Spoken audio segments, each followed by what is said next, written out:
Why are events so expensive? The question has appeared time and time again for as long as I can remember. Within the last 12 months, it seems to really come to the fore.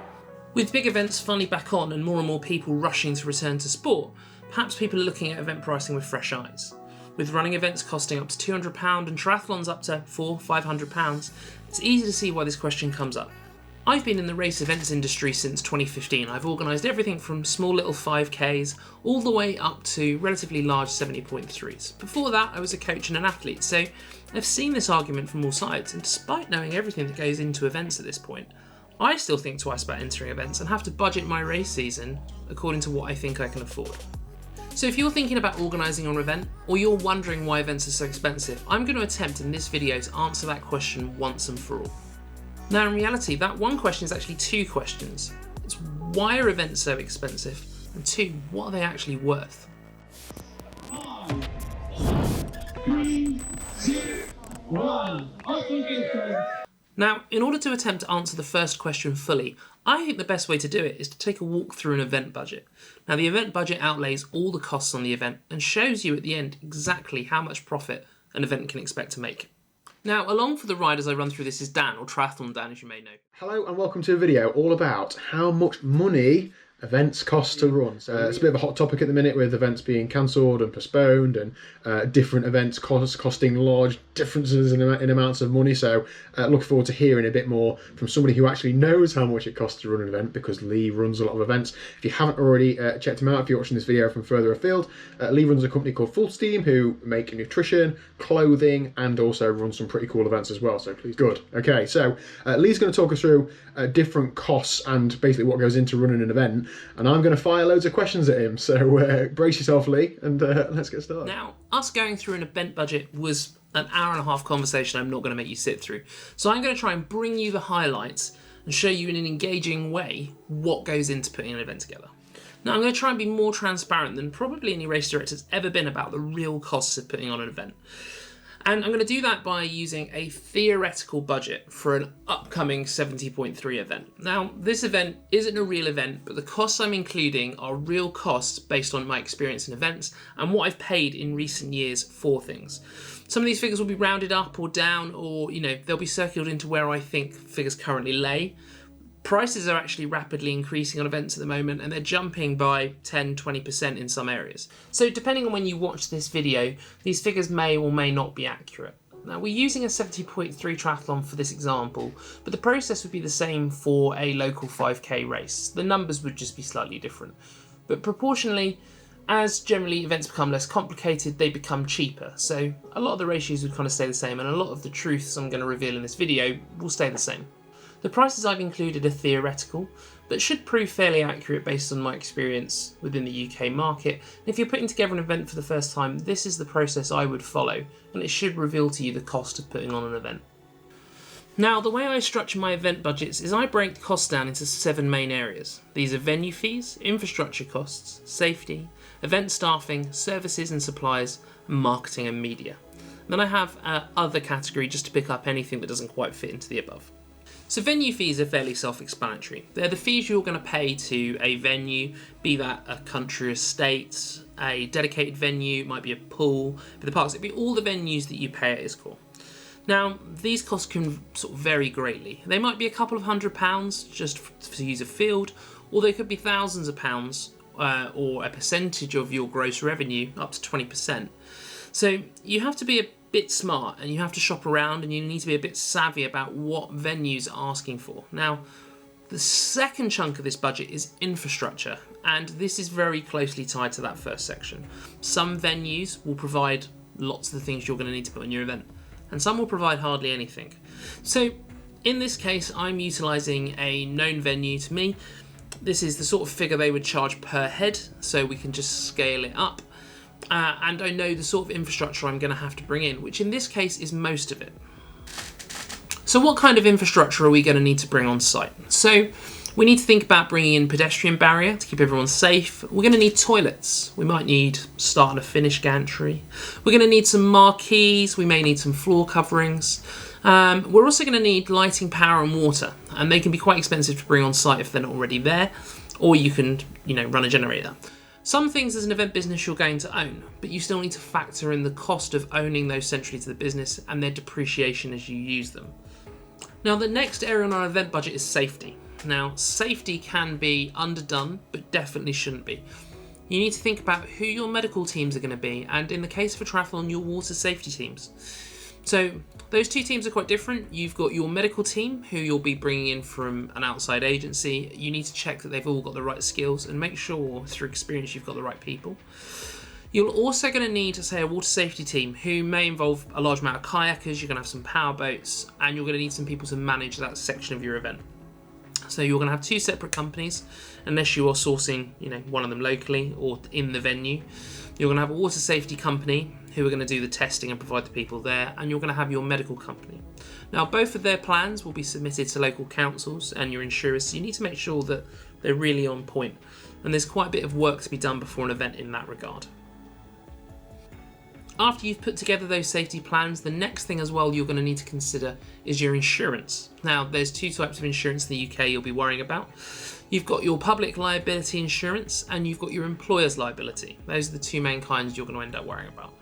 Now, my experience in budgeting for those at the moment within the UK, again, like everything, costs are jumping, but at the moment is sitting around £1 a head for an event-based policy. So I'm going to use that figure in our budget. Now, next on the list is staffing. Staffing breaks into two main areas. First on the list is our professional staff. Now, these are people experienced in running events. They've been working in the industry for a while, and they'll hopefully be known to you from working on your other events. Now, those people are going to be paid generally by the day, and will be working in the run-up to the event and on the event day itself, making sure a section of your event is ready. Those people need to have their travel costs paid. You may need to pay for some vehicle hire for them if you want them, for example, in a van or a minibus. And you'll need to also think about their accommodation and food and other welfare costs for the time they're with you. Now, the second portion of your event cost for staffing is your volunteers, or your marshals for the event. Now, how volunteers are reimbursed effectively for their time in terms of helping you out varies hugely from event to event. Some event organisers don't really provide anything other than a thank you, and if it's a charity, people might be happy helping out. Other kind of commercial event organisers will generally provide another kind of benefits, so that might be in the form of free merchandise, entries for other events, and they may well just provide a huge event experience, helping them support some friends who are at the event. Either way, one of the things you need to consider when it comes to these volunteers is that everything you provide them with does come at a cost. So it's not free, even though it might not cost you at the time. If you provide them with a free race entry, that is a race entry place that's coming on another event, which may sell out. And even if it doesn't sell out, there's still a cost associated with delivering the place. So you'll need to consider how those costs are built into your budget. Yeah, and if it's going to be a sold out event, then you are turning away the full revenue for other entries. So therefore, the full cost is reasonable to put in there as a cost, isn't it? So it's lost revenue. Yeah, that's quite common. I've volunteered at events where they've done that, and as a volunteer, that's quite enticing to know that you can just go and give up a day and volunteer at an event that you probably might go and watch anyway. To then know you can then go and do it. The events company I used to work for aren't trading anymore. Maybe that's a contributing factor. I don't know, but yeah, because there's other events that just you don't get anything. Now we come to the fun portion of the event budget. This is what I call event services. This is all the things that you tend to see at an event that makes an event feel special to you. These are things like your goodie bags, your event bags, your t-shirts, your medals, your bib numbers, all the little things that are kind of given to you on event day as part of the event, and the contact points, so things like your parking services, your race timing, things like that add value to your event. Now, in our sense of an event, this is often a really large chunk, but in the reality, this whole section is only 20% of the total cost of delivering an event, so 20% of the expenditure of the budget. And the cost of those don't always represent how much value they hold to a participant, do they? Because, I mean, I definitely really value, not necessarily the medal perhaps, but definitely the t-shirt, because you go and do an event, you then want to have an excuse to talk about it for the next 6 months, and wearing a t-shirt is an excellent way to do that. But then, of course, you've got to think about like the next thing is marketing and media. Actually, that probably helps you out with marketing and media, doesn't it? People are wearing your t-shirts, so yeah. Now that's a really important point from Dan. The perceived value of your medals, your t-shirts, your swim cap are much greater than the actual cost of delivering them. So it's really important to get these details right. Yeah. So with things like medals, swim caps, t-shirts, those estimated costs, are they mid-range? Are they top end? Are they bottom end? My reason for asking is through doing events for a few years, I've seen some event organisers. You'll get a swim cap that feels thinner. You'll get smaller stickers some years. Those sorts of things. I mean, I don't know as if things like a thicker swim cap actually matters during the day, does it? During an event, but you pick it up, you think. Now, in this case, what Dan's talking about is a latex swim cap versus silicone swim cap. A latex cap's going to be thinner. It's going to serve the function perfectly well for a singular event, but it's probably not going to last the test of time and isn't quite as sort of quality feeling as a silicone cap. So if there's not a huge amount of difference in cost and these costs aren't a huge part of our budget, why does it look like on some events that these costs sort of get scrimped and they go for the cheaper option? Well, the short answer is it's one of the few areas you can actually influence. A lot of these areas you can't really change. You can't change necessarily how much your safety is going to cost. You can't massively influence the infrastructure, but you can influence whether you go for a £4 medal or a £3 medal. It's, that's where you can influence the cost, and that's why cost savings will often come out of these areas. So you've got the battle to play, haven't you? When you're looking at all these things, you're thinking, I need to run a business, so I need to do this as cost effective as possible. But you're also thinking about the participant. What are they actually going to value and what aren't they? Now, as you go down in scale as well, so if you were coming down to, say, a local 5k event, this portion, event services, is going to take up a much greater percent of the budget because things like infrastructure and stuff are reduced. So as those costs come down, this becomes a greater percentage of your budget and has more influence over whether you're going to generate a profit or not. I think if anybody's surprised by any of these, please do drop a comment down below. I'm surprised by timing. I thought, that's not good grammar, I thought that would be more expensive than it is, but then some other things in there are more expensive than I thought they would be. I think timing, depending on the scale of an event, I've been to plenty of events that have got big participant numbers that don't use chip timing, and that then just asks, why don't you? But I know £2,100 is still a significant amount of money, but looking at the scale of what this event on, or this theoretical event is on, it does seem that would be a bit of a no-brainer to not have. But my main thought was about like time trialing in the UK. So particularly like the national championships, it is still done with manual, to synchronise some stopwatches, which puts a lot of pressure on people. And when I think the national championships is either £30 or £35 for any distance to enter, and you'll get 200 or 300 people, and there's only one start and finish. There's no, coming out the swim into T1 beep, out of T1 beep, finish the bike beep. There's not all those different points. And as a participant, when you cross the finish line, if you haven't already got somebody tracking you whilst you're doing it, you want to finish and you want to have a text that says your finish time, or you want to see what your chip time was and whatever. You can't be waiting for some written results somewhere. So I think that's pretty essential. Now we come to the final section of my event budget: marketing and media. Now, marketing makes up a very large chunk of any event's costs if they are looking to attract more numbers than they had in the previous year. So some established events will be pretty steady and will have relatively low marketing budgets, and new events are going to have relatively high marketing budgets. So these can fluctuate anywhere really between sort of 10 and 20% of the gross revenue for an event. So for budgeting purposes, on a newish event, I would generally assume that you're going to be spending around 15% of the expected revenue on marketing that event. Now, how that marketing figure is spent is going to break down into your ad spend, putting creative together so that people can actually see what the event is about, and engaging in public relations. So engaging with other clubs, media organisations, and people that are going to help promote your event. The second portion of those costs is also going to be your media, because it's going to be really critical to capture on event day as much as you can in terms of video content and photography to feed into your next year's marketing. So those costs will generally arrive in the year you deliver the event, and they pay off in the subsequent year. So how you budget them is kindly up to you, but you're really going to need to think about those costs. There are several ways you can easily blow up a marketing and media budget. It's actually very easy to spend an awful lot of money on this. So you need to think about what are the smart ways you can do it that will fit within your budget for your event. You could go, for example, to a trade show, and you will likely spend anywhere in the region of, in the UK, upwards of $5,000 on attending a major show. And the reality is, you may or may not even get any entries out of it. So you really need to think long and hard about where you're going to spend. I don't think this is probably another conversation we could talk for an hour about. I don't think that participants, or I wouldn't, go to a show to find out about an event. I'd see it on Instagram, on YouTube, on Facebook. A friend would tell me they'd done it, that sort of thing. That's the way that I would be like influenced to go and do an event.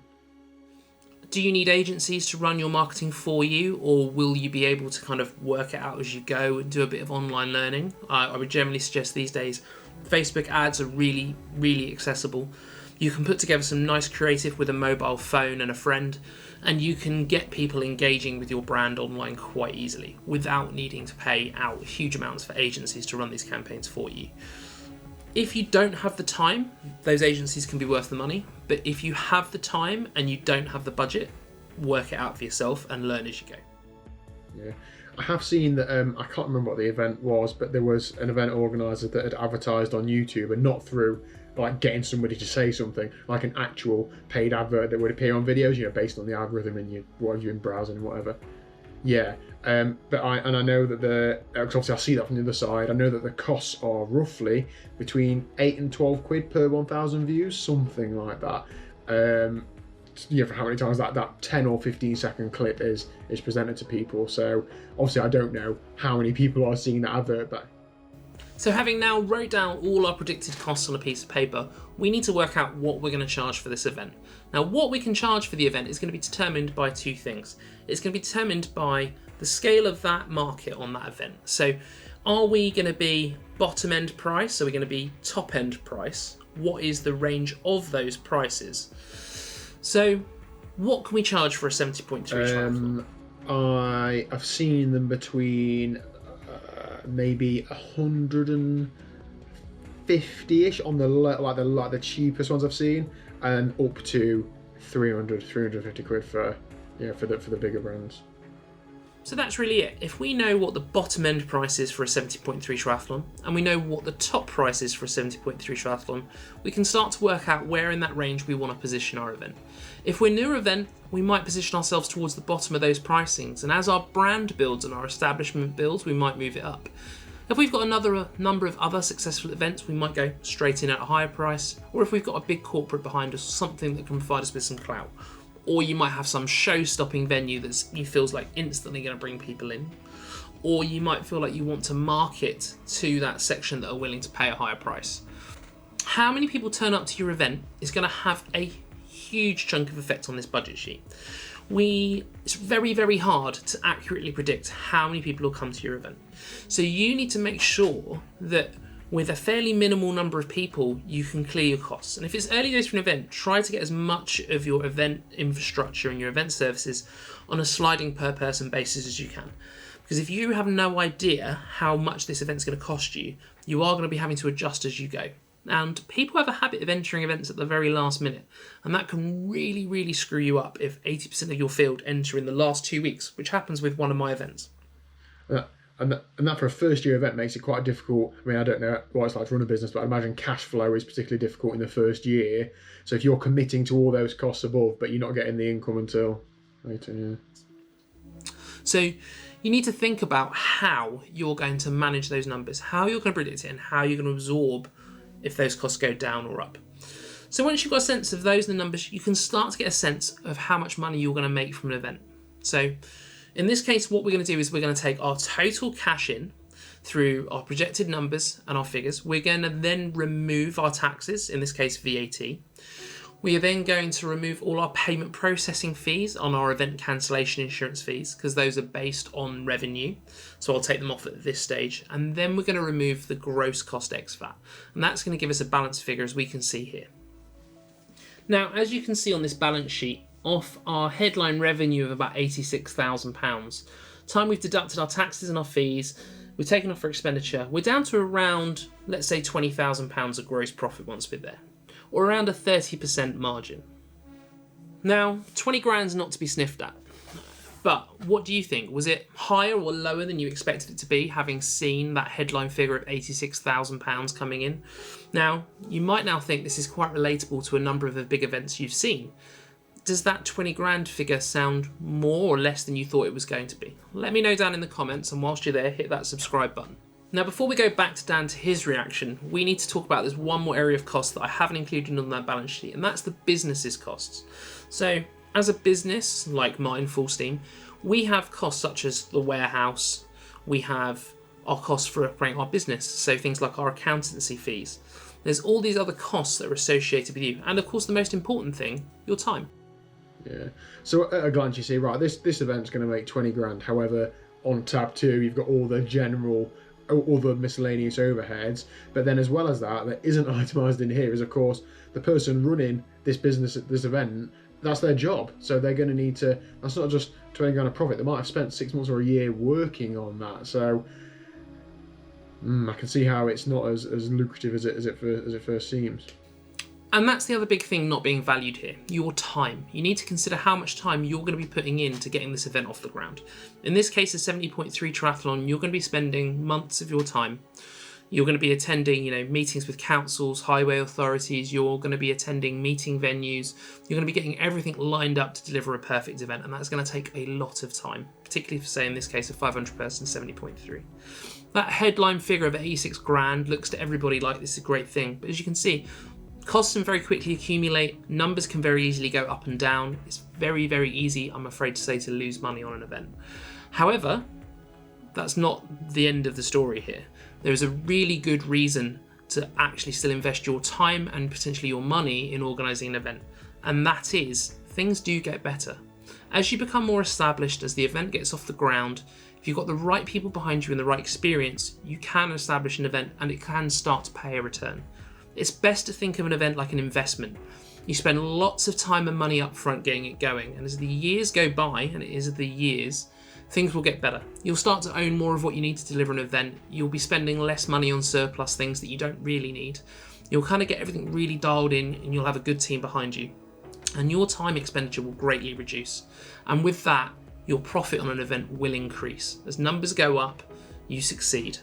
Now, what that means is you have to expect that in the early days of an event, you're not going to make much money. And as day goes by, as things start to get better, you'll start to earn a decent amount of money from an event. Hopefully. But it is a hopefully, and there is always a large amount of risk. Yeah, and there's the element of risk, isn't there? So if you look at, even at that figure out 400, you're risking, your expenditure X VAT is 41 to make 11 grand. So you're making 25% of what you're risking. Actually, in terms of like business and investments, it's all right, and in terms of the work you put in, it's not that appealing, is it? I mean, you could go and, I don't know, buy Bitcoin or whatever else people do nowadays. Yeah, well, yeah, you could. Okay. Well, thank you very much for that. It's definitely made me more appreciative of what goes into running an event. I think during COVID, a lot of people were just like, "Oh, we'll have a refund, please." Actually, when you look at things like that, it makes you realise the commitments that.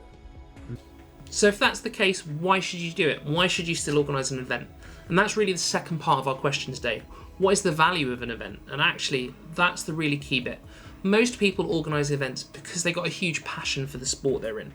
They like seeing what events do for people, and they like the moments they create. There is very little like being a race director on a finish line when people are coming off and they're telling you how much difference your event made in their life because they've trained for it for 10 months and they've turned themselves around. And it's revolutionised their mental health or their physical health. What value do events bring to you? It makes me go for a run that's a bit faster than I do on my own. Without a doubt, value to myself, but also I enjoy, as my role as the club coach, just setting an example for my athletes and for everyone else around here. It's just great social fun. I think I just really enjoy race day events. I just get a kick out of it. I just enjoy participating. I enjoy being there. I enjoy challenging myself. Enjoy, pushing myself and other runners as you go round. It's just there's like a camaraderie that really appeals. So there we go. That's why I think events are so expensive, and why though I still think they present actually great value. I think one of the key things to talk about is the way events have almost been sort of devalued by social media in some way. And this is true of lots of things, be it music or any form of entertainment. We're used to so much happening in such a short period of time now. Events are almost not meant to be used that way. You know, events are milestones in your journey through fitness. Like, if I think back to, say, 2013 for me, I can't remember much of what happened that year other than I did a lot of training, but I do remember completing Outlaw. And for me, that event will stick in my memory forever. Not much of the rest of that year will. I think that's the key thing, is that you hone in on these events as moments in your journeys. They're little milestones. Social media tends to make us think that we should be at an event every day of every weekend, and some people try to keep up with that schedule. But, you know, pick a couple of key events, you build your training year around them and use them as milestones. And if you're part of the community, see if you can create these experiences for people, things that make people engage with sport.